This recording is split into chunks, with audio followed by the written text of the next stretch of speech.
When you look at any vehicle, you should kind of be able to define it: SUV, station wagon, sedan, but sometimes that's not the case. Hey, welcome to this edition of Road Warrior. I'm your host, Grant Roberson. Now this week, the vehicle kind of breaks the mold and really defines its own niche. So take a look and let's figure it out.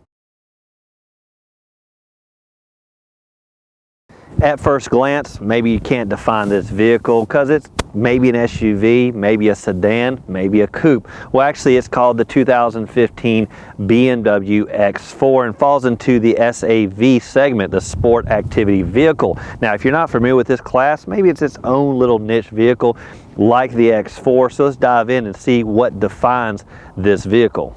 If you're not familiar with the X4, well, it falls in between the siblings, the X3 and the bigger X6, and as some people say, maybe it's kind of in a weird nook and cranny. Now, by the numbers, it's about 184 inches overall with the wheelbase around about 110. Now, what that all means is, well, it's a little bit bigger, a little bit smaller, and really kind of plays into this sport activity vehicle. Now, what truly plays into that has to be this unique silhouette. Really, this coupe styling, this sloped roofline. It's almost what we referred to back in the good old days, a hatchback-like styling.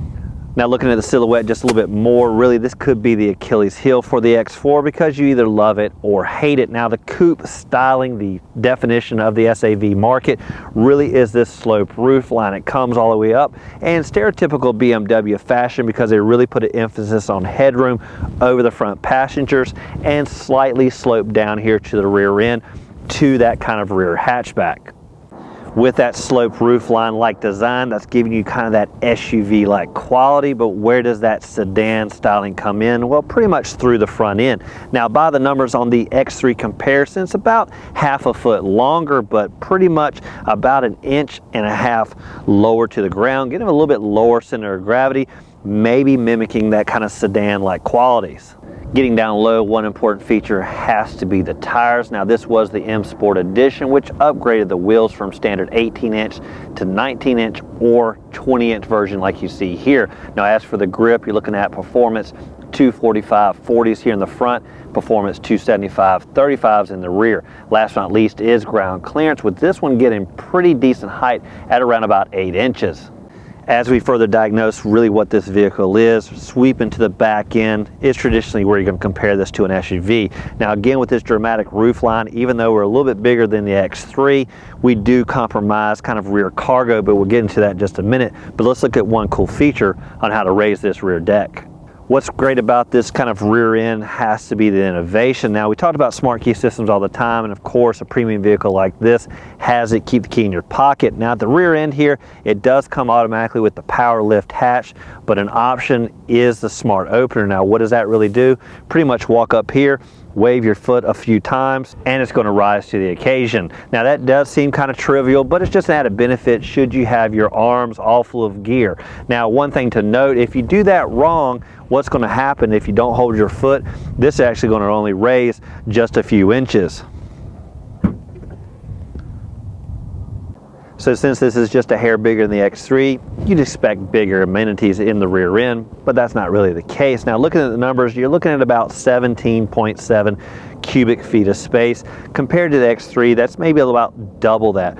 Now, you can enhance the cargo area by easily folding the rear seats, which is a little cumbersome, which we'll get into that in a minute.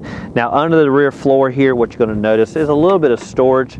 Not too bad. It's nice. It's going to hold some items. And what we found down here was actually a little cargo box and a net that you can throw here on the cargo floor. Now, what's great about that, once you install the net here in the rear, what you're going to notice is these little anchor points that slide on these tracks. Now, this again may seem trivial, but this is really going to allow you to put some cargo back here for those weekend excursions, really buckle them into place and forget about it.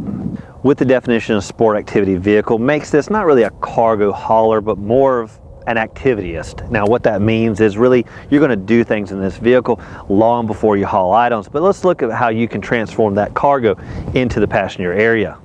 Looking here in the rear end, we'll get into the seating in just a minute, but talking about that kind of SUV-like quality that maybe this vehicle is lacking, but at the end of the day, I don't care because this is an activity vehicle. Now, if you want to transform it, we talked about earlier, it is kind of cumbersome to lay these rear seats down from the rear cargo area, and maybe that's the point. You shouldn't be carrying cargo, but mainly people and a little bit of gear. Now, if you want to transform this is a 40-20-40 split, and what you do is you simply pull the handle here and it's going to tumble forward. Now, if you notice, this really is about 60% of the rear end, and that is because this center area will come down, but you can actually have a pass-through system there should you need it. Looking at the back seat, there's one thing on paper that maybe I kind of question, and that has to be the legroom numbers.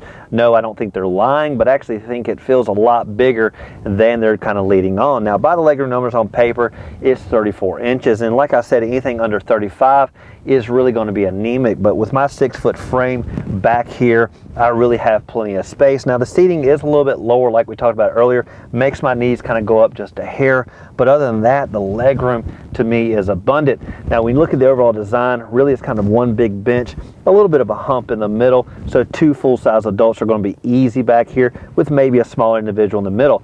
Last thing is headroom. Now, the headroom up front really is at a premium for the front seat passengers, typical BMW styling, but back here, even with that dramatic exterior look, it's still plentiful here.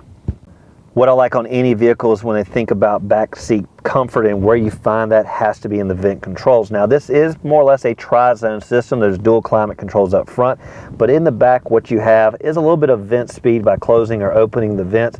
And what I like here is really kind of taking the air that is coming from the front and either cooling it down or heating it up. The one spot everyone wants to sit is right here behind the wheel, because after all, this is the more powerful addition we're driving, so you get a lot of boot, scoot, and boogie off the line. Now, looking at legroom numbers up front, that 40 inches, again, to me, feels a little bit bigger. Feels easily 42, 43 inches, because I found my 6-foot frame easily stretched out, and with all the power controls, really found my comfort. If you haven't been in a BMW in a while, well, one thing that's familiar has to be the Idrive System. Now, that is the central knob between the front seats that really allows you to navigate the big oversized screen front and center on the dash. Now, there are tons of options, connectivities with your phone, and of course the radio, which allows you to select between all the different options and really navigate through like the good old days of scrolling through the tuner.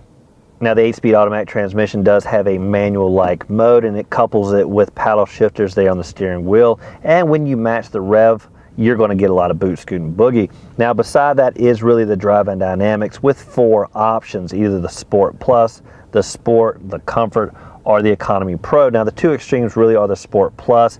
That's going to give you a dynamic traction control and give you a lot of kind of get up and go and feel those G-forces when you hit the accelerator. Now, if you go to the Economy Pro, that truly is giving you a lot more fuel efficiency.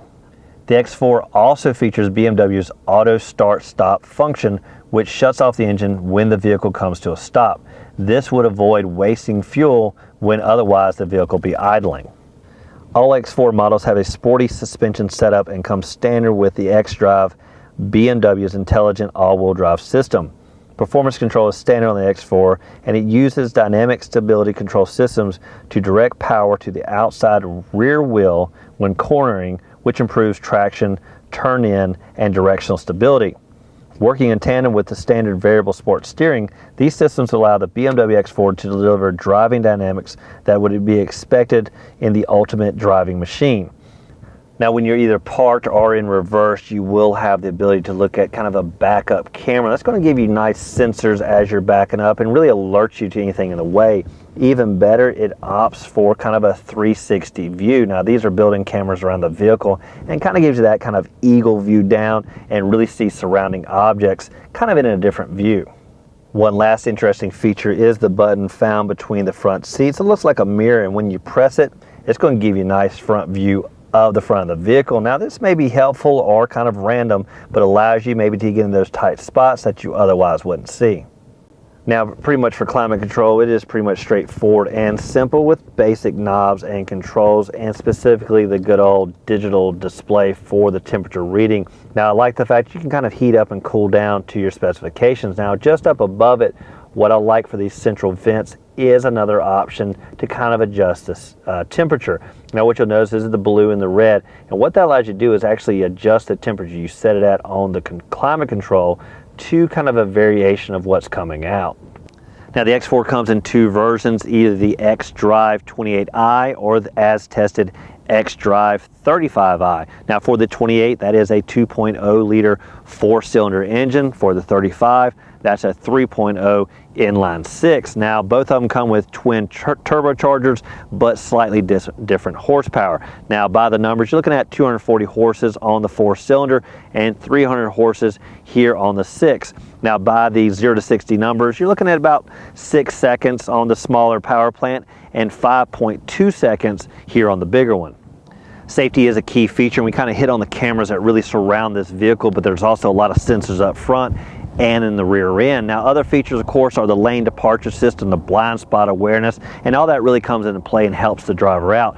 Another key feature had to be that heads-up display. Now what that, of course, shows you is your speed while you're going down the road, and a lot of other information. That can be kind of distracting. After all, when the navigation pops there, it's right there kind of in your view. But one key feature that went along with that was the collision alert system, and it really did come into play. A vehicle pulled out in front and almost immediately slowed down.